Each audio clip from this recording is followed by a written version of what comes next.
guys, welcome back to Boozerevooze in Black and White. I am Bayne and this is Demeko. We're here with you today with a couple more IPAs. Oh yeah. We're going to get you started with Breckenridge's Lucky U IPA. Go ahead, dive into that. What you're looking at here is a 6.2% alcohol by volume IPA. Plain and simple, Denver, Colorado. Should be a good one. That's some good color. Off-white head, very hazy, cloudy. Yeah. Not sure if you can see that. Copper colored. Yeah, sure. Very nice. It's a great nose. Oh yeah. A little malty, but the perfume from the hops are definitely showing through on this one. I'm getting a lot of floral, a lot of orange. Heavy on the orange. Well, maybe a little bit of orange peel compared to regular. Yeah. I drank it already.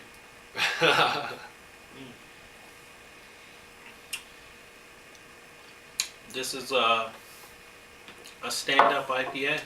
I like this. Very perfumey, floral. It's got a little richness to it, which I really like, but it's not. I mean, I love the bitter. This one isn't like super bitter. It's got a little bit of little grippiness to it, so it's good. Yeah, you're right. It's almost like it's dry hopped. I'm getting that. What's the IBU on this guy? My mouth is just salivating like crazy. Yeah, it's not super bitter, but it's got that dry. It's got some acidity to it. Mm-hmm. I like it. Yeah, pretty good.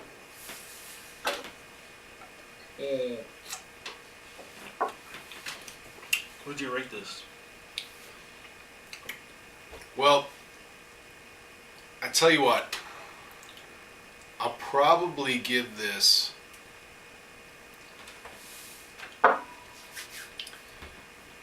Probably an 8.25. It's industry standard IPA. It's got the qualities that I somewhat like in an IPA. It's a little less creamier than I would have hoped for, but not too bad. I'm gonna put you on the spot, or should I? Yeah, sure. Go right ahead. Well, what else would you consider like industry standard for an IPA? Like another example. Let's see here. Oh, you are putting me on the spot, aren't you? Sorry, I asked first. No. I know you don't like this one, but Goose Island is what I would consider an industry standard. Oh, okay, sure. Run-of-the-mill IPA, even though I like it better than you do, and you probably think that's junk. There's a couple others. The Centennial is another one I'm thinking of. That one is actually a little bit higher quality, but still run-of-the-mill industry standard. Probably give that one as well. So what are you thinking? I'd give it a 7.5. Okay. I thought it was good. Nice color for sure. The nose wasn't as big. I mean, I like big IPAs, double IPAs. I mean, this is fantastic beer. So I like Breckenridge. They do good work. You know this is not a double IPA though, right? Correct. You're always looking for that big, bold hoppiness. That punch you in the face. Such a hophead. I can't help it. Okay, well, I know you guys have been sitting there looking at that thing right there. What is it? Surly Furious. Surly. Yes. We were sitting here talking about what video we should do next, and we're realizing we have Surly in the fridge, and we've had Surly drinking it on and off, but we've never done an episode. And being from Minnesota, we kind of feel bad about that. You know what I feel? I feel bad for Lucky U IPA. Yeah. I think it should be Unlucky U IPA because it's got to follow up with that. Yeah, it's gonna hurt. I apologize, but ooh. I love that they come in cans. Oh, sorry.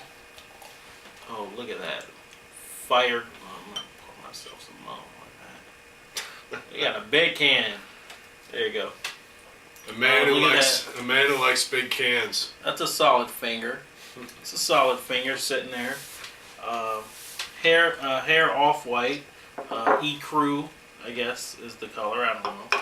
But look at that fire brown, brick red. It's Massive pretty nice. Holy shit. Now, by now you guys know we're from Minnesota. So Don't be putting that accent in there, Minnesota. Did I actually? You did. Oh, that's sad. I'm sorry. We're not from Minnesota. All right, but by now you know we're here from Minnesota. Surly's from Minnesota, and I'm sure you've heard 2000. It was a 2010 microbrew, #1 microbrew in the United States, Surly.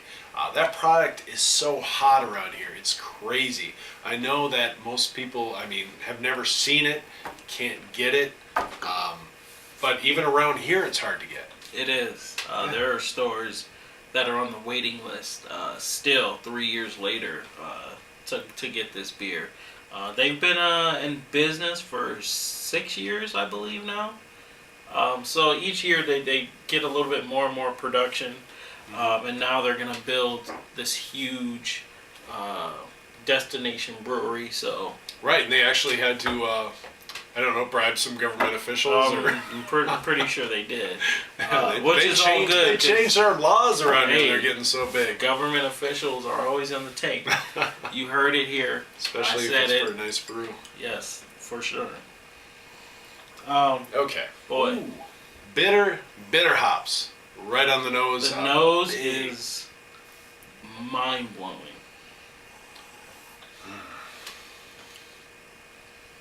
It's slightly pungent, in a good way. I find the citrus and the floral perfumes really being hand in hand, kind of holding hands, coming together. Definitely smells rich. I'm not gonna wait. I'm sorry. Yeah, no, it's a crazy nose. I'm not getting as much floral as you. There's definitely an explosion of hops. I think the citrus is an underlying theme, but there's just this huge thing of like these bitter dry hops, just boom right there. It almost reminds me of a Stone product, with the Stone IPA, or what do they call that? The something bastard. The arrogant bastard. Arrogant bastard. That's what it reminds me of. All right, I'll join you. Is that an IPA? I don't think that's an IPA. No? No. I swear to God, I maybe I was think just they thinking they're IPA. They do have they have a couple of IPAs. I actually have one we'll do on the show here in a little bit. Oh my goodness. Well, major Back to fail for Surly, me, I'm but sorry. This is banging, for real. I tell you what, for the amount of like bitter hops I was getting on the nose, not getting that on the palate is a lot less bitter than I thought. It's still bold, generous with the hops. I think what did you say, like 99 point? It's the IBUs, yeah. The bitter units are 99. I'm getting the bitter, but it's not one-sided. It's not a one-sided IPA where it's just bitter and that's it. This is layering quite nicely. Even still, I'm getting creaminess on the finish. Oh, big But ones. in the beginning, you get a little burst of fruit, little citrus, fresh pineapple. None of that Dole stuff in a can. You're getting almost edible flowers. If you've never had edible flowers, it's kind of funny. But anyways, I won't get into that. Edible flowers, but then there's a richness that kind of comes in, and then that bitter bite, that hoppy punch that I really, really love in an IPA. And then it rounds off a little creamy, kind of get a little metallic almost. You know what I'm getting is kind of weird. And you might disagree with me on this, but a little bit of almost like a juniper finish. It's very interesting. It's almost like the hops are actually in there, and you're actually chewing on the greens of it. I like that. Yeah, very, very well said. I agree with pretty much everything you said on there. There's just so much happening, and it's so easy to find. It's well layered. Yep. I can agree. I mean, people have been rating this online very highly. I'm gonna have to shoot it a. Oh God, and I'm not much of a hophead either, but I'll give it a 90. Give it a 98 or a 9.8. Excuse me. Yeah. What are you thinking? They get it. You know what? I'm right there with you. Yeah. 9.8. Okay.